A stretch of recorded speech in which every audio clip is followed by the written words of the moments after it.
Hi, welcome back to the Jack and Glenn channel. I'm Jackie. I'm her husband, Glenn.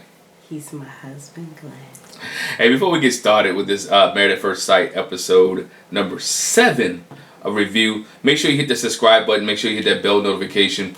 Make sure you check out our couple cam review. Also, once again, make sure you check out the link in the description if you like reading books or listening to books like I do while you're driving. There's an Audible link in the description. Please click on that and get your free trial on Audible. And to the episode. Now to this episode. Hey, the couples will finish their honeymoon. They get to go back home. We get to see the couples go home back to New Orleans. They get to go and move into their new apartment. I like this season's apartment. The apartments are pretty spacious, and especially since we know that some of this was filmed in the coronavirus era or during the coronavirus. It is great that they have a spacious apartment where they have some extra room. So I like where they placed them at right now. And we was able to see each of the couple's places where they lived at prior to. So yes, let's get started there. Okay. So first, Olivia and Brett, they pay a visit to her house. And she's got a big old house with a lot of old stuff. Old antiques, because she said her parents own an antique store, so everything in her house is old. She got antiques, yes. And she doesn't own her house. That's going to play a little bit into the thing later. She rents. Okay, yeah. That goes into a whole different piece. So he notices she's got, nice little bedroom. Mm-hmm. Everything Brett says is meticulous and organized. And the one thing that stuck out even before he said it, when he went in her bathroom, just that nasty pink tile. That old, oh my gosh. Oh, hospital hideous tile. That's the tile you see in scary movies when the lights don't come on. Man. That's the tile when you're in there, you say Candyman. Candyman. Don't do that. Oh, my bad. Can't say that 3 times, right? Don't do that. That's the type of bathroom she had. It was nasty. Pepto-Bismol pink. It was just ill. Yeah, it was bad. Yeah, so but he says overall, she's got a great big expensive house. He's like, okay, and she's kind of, whatever. So they pay a visit to Brett's house. Oh, they go to Brett's house and she has her face and her facial expressions, and she was like, he may have some clothes here, he may have some. My daughter realized he ain't take out the trash. You on this trip for honeymoon and you ain't take out the trash. Right. So that means it ain't been taken out in a week. I'm sorry. I was taught young. When you go on a trip, you take the trash out before you leave. Take the trash out before you leave, so the house doesn't smell like trash when you come back. Yep. But clothes were in the floor. He had all kind of stuff going on, and it was like just bad. She showed no emotion. He could tell that she wasn't feeling it. Yeah. And even the divider, the workplace, and even to the point where she brought the computer out here. Oh, my husband's a gamer. He's an IT guy. Yeah. He works in computers all the time, but I've never met too many IT guys that don't play video games. Yeah, I don't know a whole lot. I don't know a whole bunch either. But she made a point to be like, he was like, this is my computer. She was like, why do you have that big computer? All those he was monitors. like, so I can do computer stuff. That's his job. He's applying for. He's working on the certification. He's working. He needs his work. Yeah, but she makes a point to say that Brett's very minimalistic. Yes. The house is minimal, not a whole lot of decorations. Just where he lives. Just where he lives. But he is. It's boring. But we recognize and we learn why he is so minimalistic. He's not like Bennett, a minimalist, but he is. Brett wants to be able to save for retirement. He doesn't want to.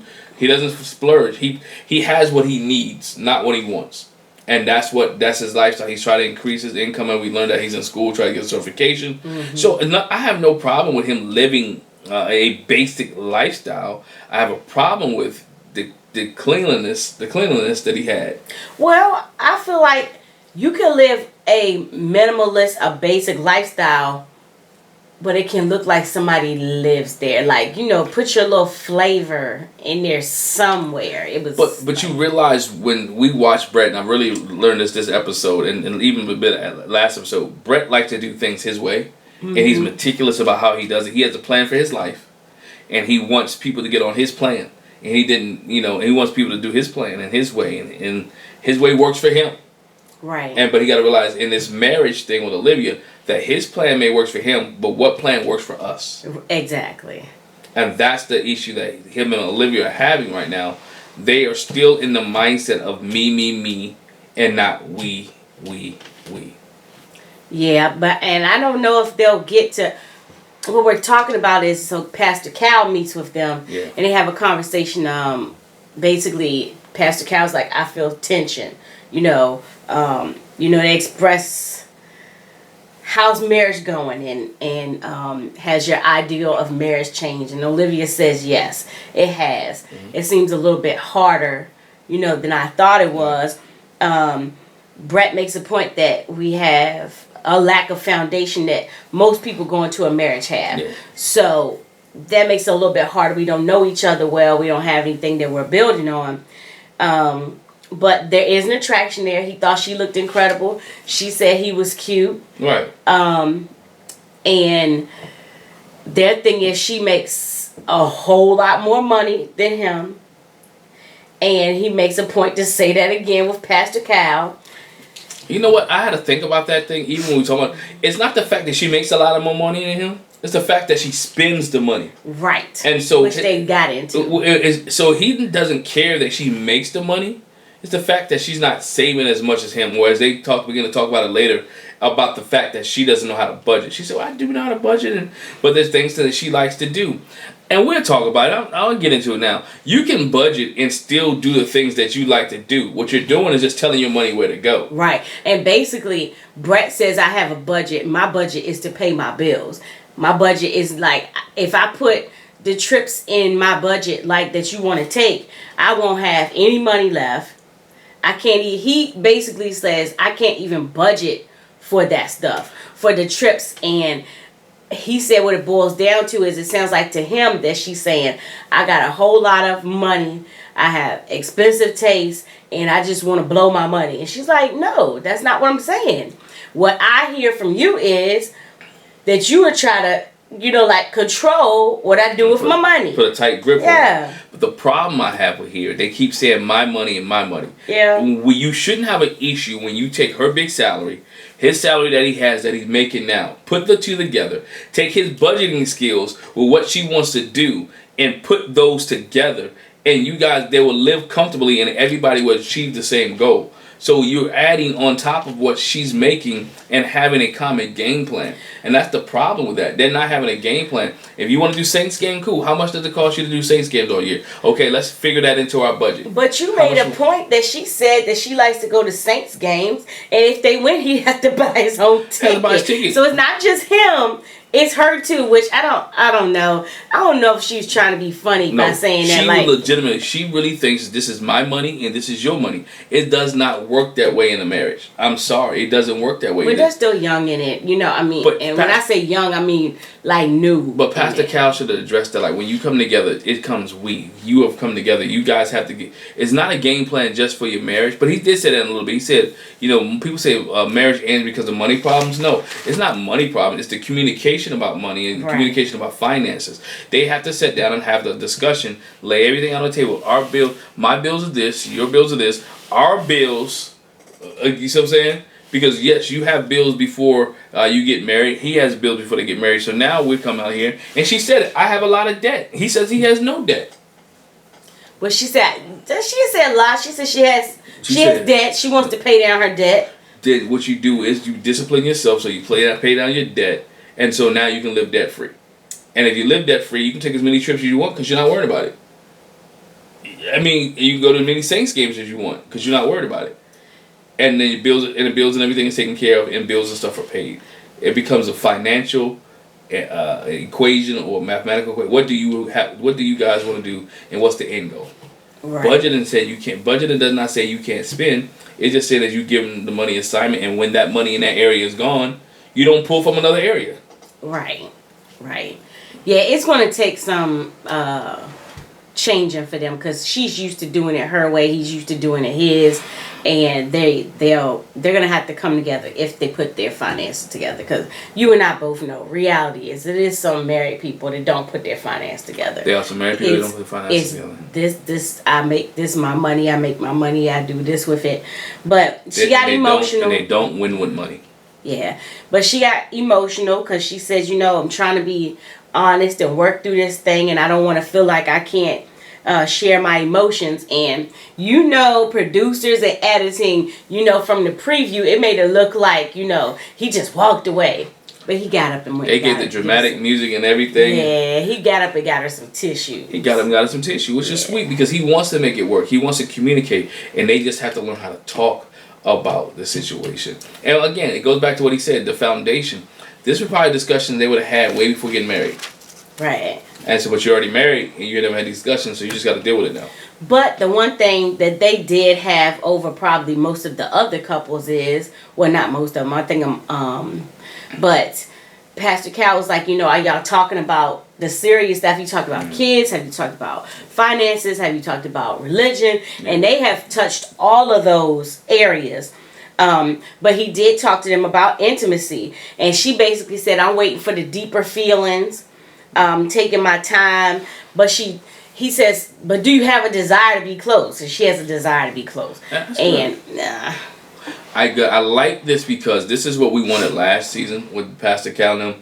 We wanted them to have conversation with these people coming off their honeymoon, to be in depth, to ask the questions that the producers saw, thing that was going on. Think about last season, if you'd have done this with Mika and Michael up front, or Brandon and Taylor up front, as soon as they got back, we may not have had the issues that they may have had because he's addressing these up front. Every couple they dealt with the issue, he's dealing with it up front. So, right.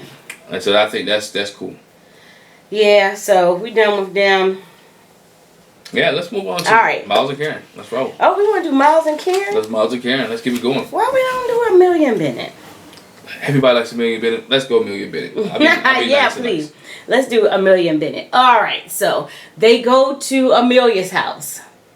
And she's got 4 roommates. And she live in a mansion. Big house. They live in a big old house. But to me, it's like her room wasn't really a bedroom. But it was her room. Yeah, it was a big, it's like a big, I want to call it loft, a big house that had a lot of rooms and where that she can interact. She's a college student. She's a med student. I'm sure her other roommates are probably med students as well. Yeah, but what Bennett said is, in looking at her house, he says Amelia's got a big house, expensive and extravagant. Yeah, and he is a minimalist, again. Because they go to his tiny house. His tiny house with no bathroom, no kitchen. That he goes across the street to use the bathroom. What happens in the middle of the night when you gotta go pee? Do they let you in? He stepped outside the door. He stepped out the door and handled that? And hope it's not number 2. That would be a problem. He got some toilet paper. Just pee out the door. But he said he built his tiny house and he's proud of it. And, to me, that would be weird if she decided to move back in his house, being the doctor that she is going to be like, you know what? I'm just gonna change this lifestyle. That's not what she's gonna do. Right. I just see that that's not what she's gonna do. That house that Bennett has, that little tiny house, is sold, and there's no market for tiny houses, value wise. Well, I don't know. There's a whole tiny house market out there. People building tiny houses, but his house if you pay little for it, you're gonna get little back for it. Yeah, his little tiny house is just a mishmash of stuff. He's just got stuff all over the place. He showed her his music making equipment. She's interested in that. Maybe can make some music. She says it's amazing. She's in awe of his stuff. She loves Bennett. I mean, I can't knock it. They have right now they have a great relationship. They talk. But even when Pastor Cal met with him, he like, it's not gonna last forever, right? He like the what y'all guys are doing and where you at is not gonna last forever. And I think we will see Amelia and Bennett get into it. He asked him the questions. The tough question: what happens when her residency? What are we gonna do? Mm-hmm. And Bennett's like, I don't know. I cross that bridge when we get to it. I don't know what to say. Yeah, he didn't know. He didn't know, but it just is something that had to linger. I mean, not like he has to quit a job and move with her. Right. And because again, the question about being married, and he just said he doesn't mind being the house dad. Right. Right. And Pastor Cal basically was like, well, this is a really nice match, you know. Yeah. They let Pastor Cal know we actually met each other twice before. Mm-hmm. Well, when you saw her, was there interest? Yeah, there was interest. So Pastor Cal basically was like, well, maybe this must have been destined, you know, for them to be together.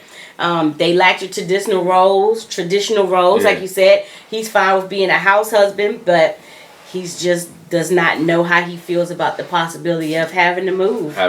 Because that's his life. New Orleans is where is his life, and being able to move is something different. Now he does say he's not well with finances. He doesn't do well with money, but which is funny because the first time they met, they were talking about credit cards. I mean, so she does well with money. You see, she comes from a little bit of money.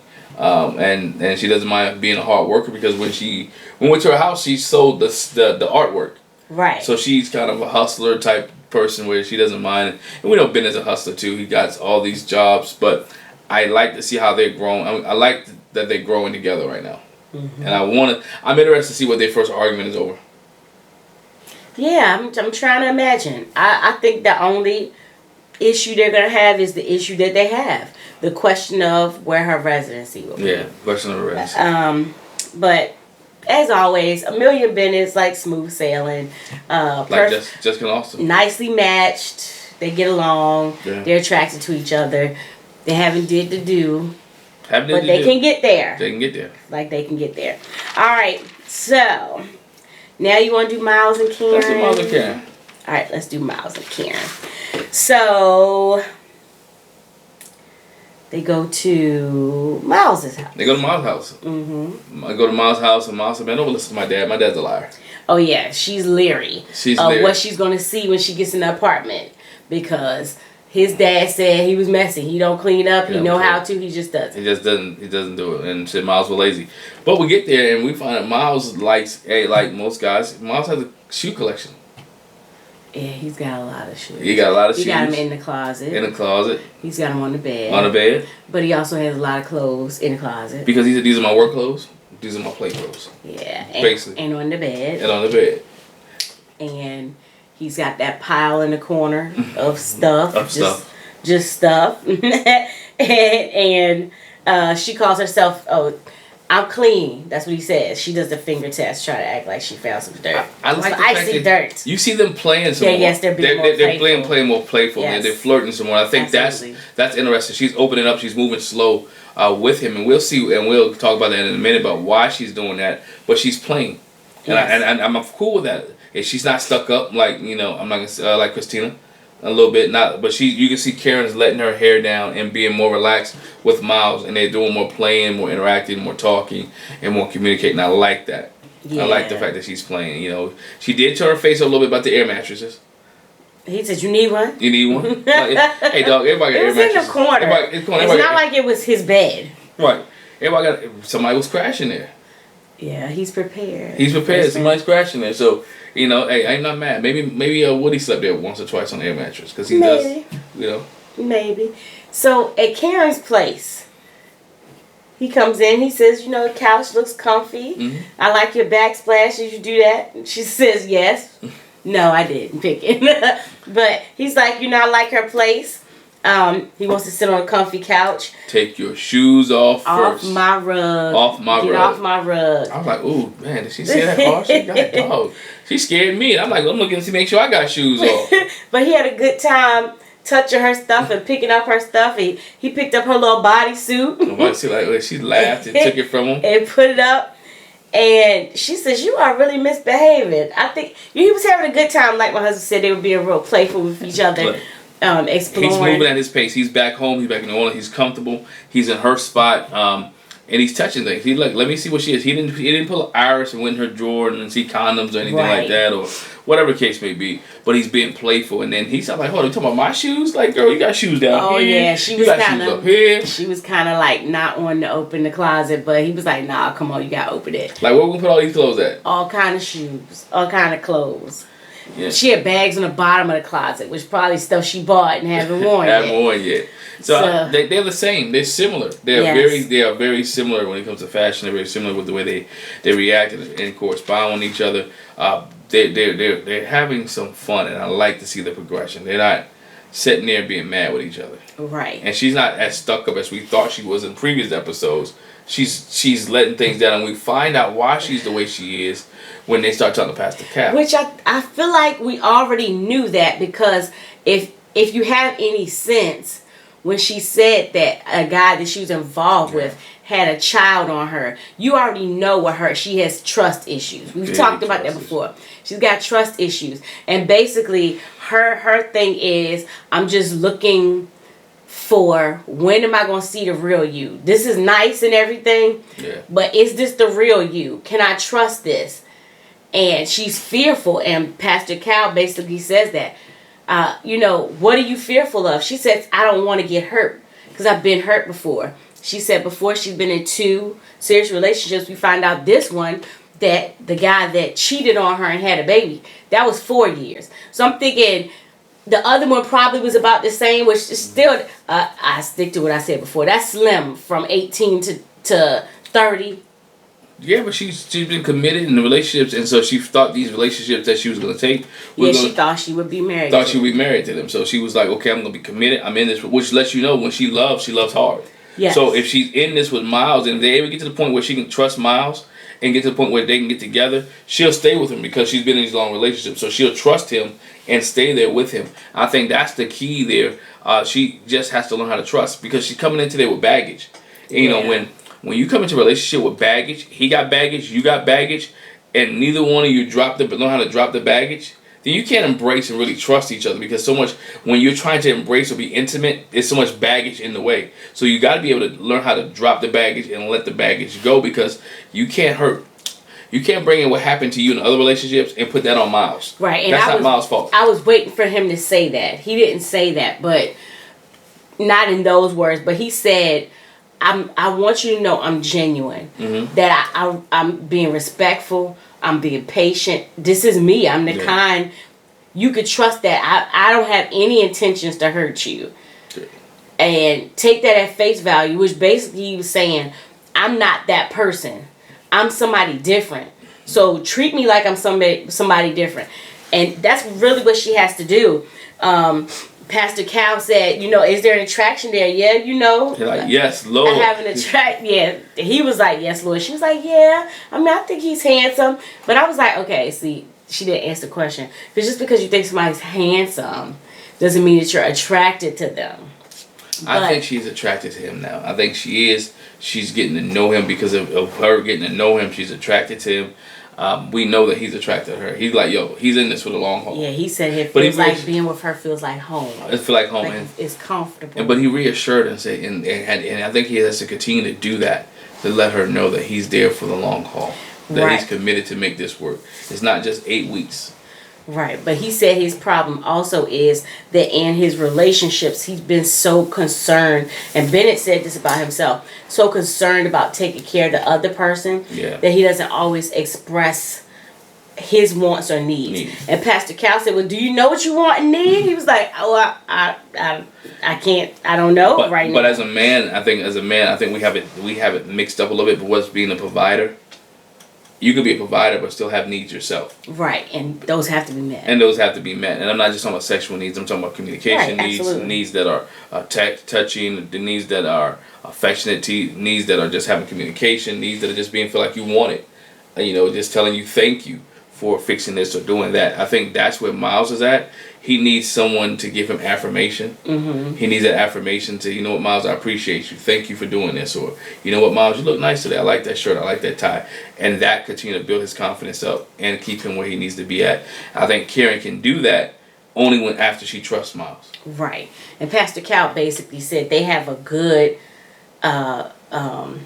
match to have a successful marriage, but she's going to have to learn how to trust. He's going to have to learn how to express his needs and desires. Mm-hmm. Pastor Calvin made a point. He was like, I just want to make sure she's okay. If she's happy, I'm happy. And he was like, well, if she's happy and not having sex, is that going to work? Nope. And, he said that with the quickness. And rightfully so. For real, no. Yeah. No, he said, sometimes I want to, hug her and kiss her or, grab her. And she was like, I've been so out of PDA that I'm like, dang, I don't know when this guy broke up with, but she was like, it's weird to her. That was strange to me that she would say, does it feel weird? She has to like come up behind you and hug on you or just fall. I'm like, dang, you dog. Maybe it's weird because that other guy that she was in a relationship with for years didn't do PDA. And so therefore you take the years that she was with him for 4 years. He did, and meanwhile he was PDAing on somebody else too. Well, we know he was PDAing on somebody else. So I think that's why she don't like. The other person got pregnant. So I mean, maybe that's why she's like, I don't. Basically, she almost don't trust the PDA. She has a lot of trust that she needs to get rid of and let go, and begin to embrace the fact that she has a husband. Yeah, not stranger. Not stranger. Pastor Cal said, he's not you gotta stranger. Get out of the stranger mindset. He's not a stranger. Y'all have slept together. I mean, in the bed, not slept together, but y'all slept in bed. Y'all have had conversation. Y'all interacted. Been with each other for a week. Even out the country with a person. I mean, he's no longer a stranger. He's Miles, your husband. And once she begin to speak that and she begin to communicate that, the more she'll realize that and understand it. Yes. Her terminologies has to change as well. Absolutely. All right. We'll save the tense one for last. Yeah. All right. So, Amani and Woody. Pastor, where I want to start with him. I don't want to jump. So they went to Amani's house. And Woody's first. They went to Woody's first. Right? Mm-hmm. And they went to Woody's first, and which is not his house. Which is not. He lived with his grandma. Right. Him and grandma lived together. They got an arrangement agreement, and Woody thought it would be weird at first to live with grandma.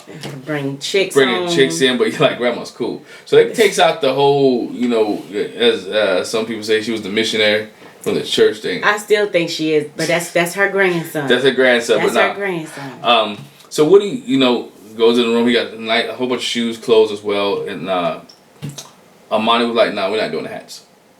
The hat wall. We're not doing the hat wall. She noticed he got a whole bunch of hats, but they're like tacked up on the wall, and she was like, the hat wall's not gonna work for me. Hat wall is not gonna work. And he was like, "No, I wouldn't do that. I put them up in the closet." Mm. So, he's got all his stuff. They go then to Amani's house. Yeah. Nice little house. He's like, okay, it's nice. She's got her sewing machine. She got this, that, and the other. And going to Karen and Miles' places, them two, and then Amani and Woody going to each other's places. It was almost like they went to each other's house. The four of them went to each other. They all had the same problem. Too many clothes, but not too many. Lots of clothes. Lots of shoes. Woody I'm glad I worked out with all the stacks and stuff he had. Oh yeah, she was pulling stuff out like, I'm gonna need this. I might need to go to the gym with this. I might need this.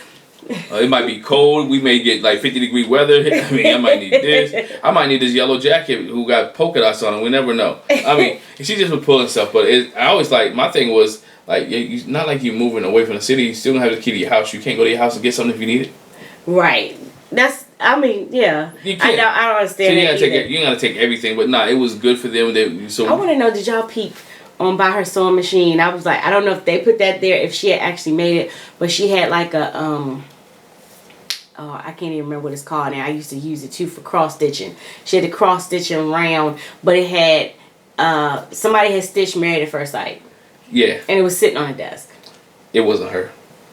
Somebody propped that. Somebody did that. That was you never know. She might have done it. At their suggestion. That's what I'm saying. Stage prop. Oh man! But then Pastor Cal comes over. Yes. Pastor Cal comes over. First question, and he's like, find out they really attracted to each other. He go like, yo, y'all had sex? Yes, we have. And this is where the conversation goes, because they had sex, and then he like, y'all use protection? Bruh, and they looking at each other like dumbfounded, right? She says, not every time. Pastor Cal like, oh, not every time. It only takes one time, for you to have babies. So it's if you. But she clarified. She said it was one time. So that's why I said not every time. It was one time we didn't use protection. I know He said, you know, sex makes babies. Yeah. They know that. And Woody says, I wanted some honeymoon babies. Bruh, no. He wanted some honeymoon babies. He said, I wanted to make a honeymoon. Look, make a honeymoon baby. No. And so I thought it was hilarious because I'm like, yo, dog, y'all going on this honeymoon. You never know. And see, I got to go back to Keith. Keith had a backpack full of condoms. Right? Because just in case it can pop off. Now, what do you? I'm like, yo, what? You ain't bring no condoms? Y'all at a 5-star resort hotel. You can't go to the front desk. Ain't no nothing. But we determined. We're sure he had some, but that might have been one of them shower times, and it was hot and heavy, and they hopped. It wasn't no shower. They might not even hopped out the shower. Bed. Oh, again, you don't know that. Again, birth control pills do something. It may happen. I'm not telling nobody what to do with their body. I'm just saying, being prepared. Be prepared for every situation. Yes, but he said he wanted a honeymoon baby. Baby. And he told her that, and they kind of laughed about it. She laughed like, this ridiculous. He laughed like, it's for real. It's for real. I want some honeymoon. Nah. So they talk about, of course, their attraction. Yes, the intimacy. And what's something, like, they're getting along, and you know that it's not going to always be peaches and cream. Mm-hmm. And which is Amani's fear that when we get back to normal, that there's going to be something happening. But things are inevitably going to happen because it's life. It's life. You're not going to get along all the time, which is the same thing he told Amelia and Bennett. It's not going to always be smooth sailing. So what's one thing that, is something that you want to deal with? I forgot how Pastor Cal said it, but Woody says, for me, it's surprises. Yeah, he don't pop up with a surprise for me. And his example went into a whole thing. He was like, you don't just come home with your hair cut bald one day. And she was like, and if I do? If I did. Now, what I've learned in my marriage, and I'm not just marriage in general, don't tell brothers, understand, don't tell no woman. Let's preface this. This wife, is for us. For us. Everybody's different. I realize for us, I would never tell my wife what to do with her hair. The reason I won't let my wife tell her what to do for her hair is the fact before she met me, she was already doing her hair. So why, when you marry me, and I'm going to tell you that's something that you've been doing for all these years, not to do? Sorry. Yeah, I've been coloring it. I've been cutting it. I've been styling it. I've been braiding it. Y'all done seen on this YouTube channel. Go back and look at all the videos. You can see how many different hairstyles she done had. Go back and look. I feel attacked. And some of y'all love her hairstyles. I didn't say she couldn't get none of those hairstyles. But anyway, I digress. But he likes it. But a funny thing is that we laughed because his whole thing has always been, I don't care what you do with your hair, just don't come home bald-headed. Which is the same thing that Woody said. We can't be both using the same brush and the same wave cap. He said, just don't come home bald-headed. But her thing was, I feel like you trying to control me, tell me what I can and can't do with my hair. Basically, I had my hair before you came around. I'm going to have my hair. His thing was, if you just pop up and do something like that, we need to talk about it because I don't know if I'm still going to be attracted to you. She was like, oh, wait, just because of what I look like on the outside, you going to forget about what's on the inside? But the fact of the matter is, in the relationship, you do, of course, the inside is attractive, but there's also the outside. So he said, your hair might be funny shaped. I can't say right now that it would be okay for you to come in here bald-headed. Because I don't know if Pastor Cal said, well, what if she had alopecia? He said, that's different. Yeah. That's something out of her control. And I'm a love my. It's just like when cancer patients go bald from their medication. Yeah. You know, that's something you can't control. But for you to make a choice, and what he said is because why, husband? He said because he was in a relationship with a young lady and they was having a child, and the young lady went and had an abortion and didn't say anything to him. Wrong. And didn't say anything to him. Didn't give him an opportunity to. He's like, you know what? He said opportunity for him to sit there and just be with her, not to try to convince her to keep the baby or whatever, just to be there and be with you. And he said that that's something he deal with, where he being left out of decision. That was one of the biggest issues. And we can go all that down that whole rabbit hole, but this is not a political arena where you can go down that rabbit hole, whether it's pro-choice or her choice or his choice or their choice. That's neither here nor there on this topic. But he was like, just be involved in the communication. I think that's what he just want to be involved in the communication. Right. You know what? I think you look good bald. Or I think you may go bald and color it. Or matter of fact, just go fade. Go get you a fade. Shadow fade with a lineup. I mean, I'm just saying. But it was good. Like Pastor Cal, he didn't say anything. Nah.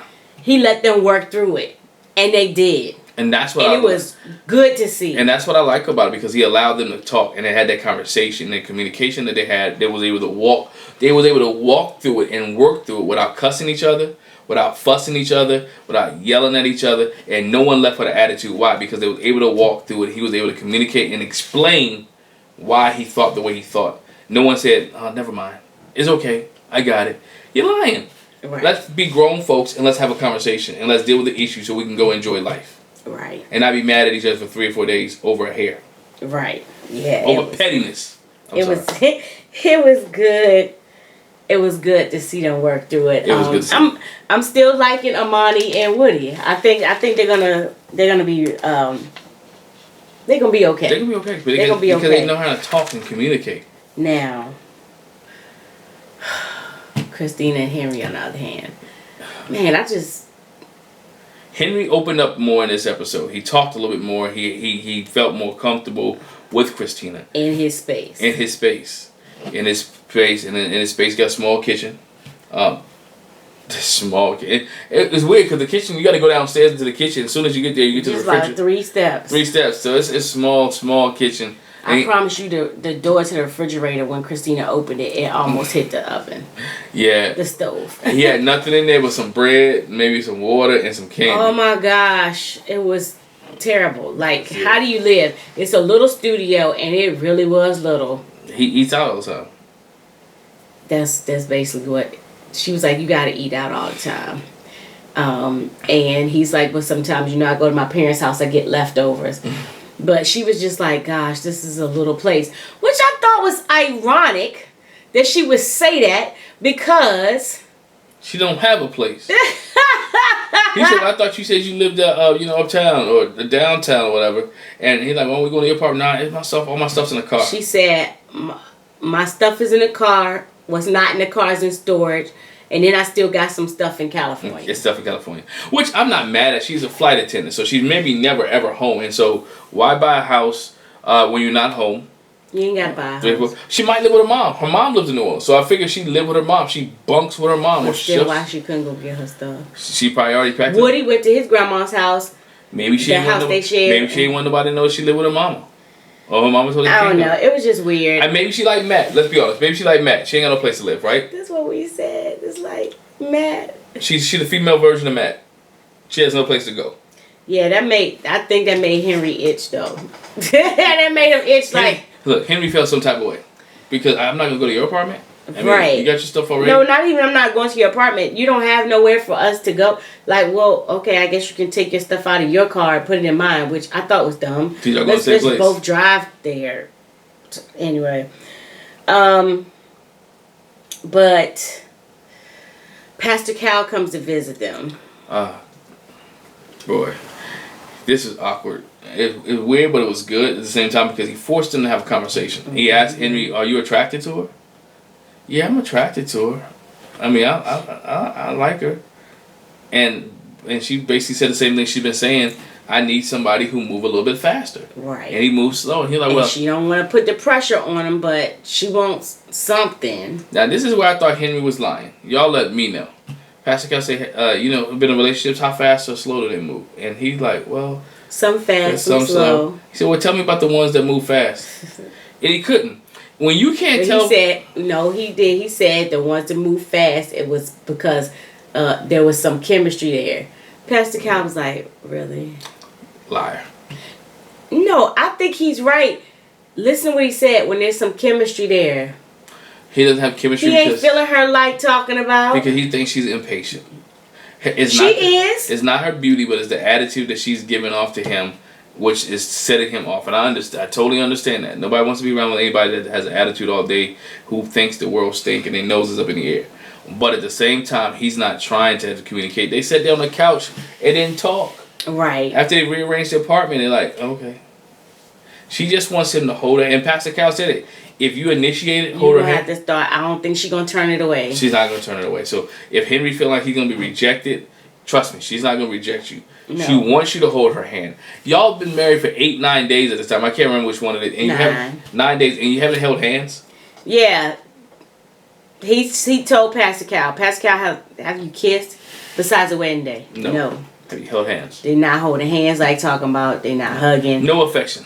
Henry moving super duper slow. I'd be mad at him too. I bop him upside the head. Snail pace. But she don't want to put the pressure on him either, because I feel like she probably could rush him. Yeah. Not rush him, but I mean be like, Henry, you know. And he'd be like, oh. I feel like that's what he would do, and that's why she hasn't. Yeah, because he feel like he'll pull away. He seems like he said they got more like a friendship vibe. Friendship vibe. Wow. We got a friendship vibe, but it's not like that though. Our friendship vibe turned into marriage. Yeah. I married my friend. You know what? This is not the time. Oh, I'm sorry. For it. But you know, friendship vibe can turn into other things. But he feel like she's a friend. And she's high maintenance. And she got this diva part. And Pastor Cal says, but that's a compliment. Your laid back, shyness, ticky self. Oh. But yeah, he got a tick, and I'm not messing with people who have ticks. But I think his tick only comes when he's nervous or he's getting ready to lie. You think he got a Michael thing? But he really think about it. When you go back and watch the episode and look at it, his tick comes, or when they show the tick, it's like he's answered the question, or he really thinking. Like he's really thinking. So it's nothing in a bad way. But you know, one thing I did learn, he said a friendship vibe. But this is from the guy who all his friends are females. Right. That's all he's used to. Right. So he wouldn't know what a real romantic vibe would be, because all he's around is female friends who don't like him like that. Like that, So how would he understand what that romantic vibe is if he's already put her in the friend zone? But the thing Pastor Cal pointed out to them is, what if you talked? Have you talked about this, that, and the other? And they were like, he was like, y'all haven't talked deeply at all. Y'all have only scratched the surface, and you barely done that. I'm gonna need y'all to work on this chemistry. I'm gonna need you to work on if you're attracted, showing that attraction, and I'm gonna need you to get deep into these conversations. Again, I'm gonna say it. I like the fact that Pastor Cal is there early to fix some of these issues that these couples have, so they don't have an issue like Brandon and Taylor or Mika and Micah that last the whole season, or even Zach and Mindy. Yeah. That lasted the whole season. That these issues lingered. They at least trying to fix it with the experts early. I think that was one of the beefs from last season, that the experts were kind of hands off. There wasn't involved as much, and we're already up to 7th episode, and we see Pastor Cal being more hands on. Yeah, and I think that Henry and Christina need to be more hands on, like you brought up, Mindy and Zach. Yeah, they're gonna need to do that touch and staring in each other's eyes thing, and maybe that'll help. Maybe they need to go take a shower like that ain't gonna happen. Like Woody and Amani did. I mean, he's seen her change. I just don't understand. You're a grown man seeing a grown woman change. Maybe he didn't see her change. Not really. Her nightgown, you just seen her. You know. He turned her back. He turned his back. Dog. I'm just. I feel like he's just not that into her. I really do. He may be not into it, but she said he's being a gentleman, and that's sometimes awesome. And I think he's being too much of a gentleman with his wife. That's not your girlfriend. Right. This is your wife. This is your wife, and that was her biggest thing. I'm your wife, and I expect you to do husband things. And husband things are hold your hand, tell you love him, tell him that you got pretty eyes, tell him I like you when you wear your glasses, like you when you change your hairstyle. You know, those type of things. Which he needs to do. Like to hold your hand. We're talking about Christina and Henry. Like to take long walks. So that's our review. I told you, Woody is bringing out the heavy flirting No, I'm just helping somebody out with some advice because this is what Henry needed to do. So some people may need to take the advice and and do some of those things. Anyway, thank you for joining us. Hey, make sure you hit the subscribe button. Make sure you hit the bell for notification. Make sure you check out the free trial for Audible in the description. Make sure you check out our couple cam review. Also, thank you very much for subscribing. Thank you for hitting the bell notification. Also, share this with a friend who also watched Married at First Sight. And hey, we appreciate you. Bye. Bye.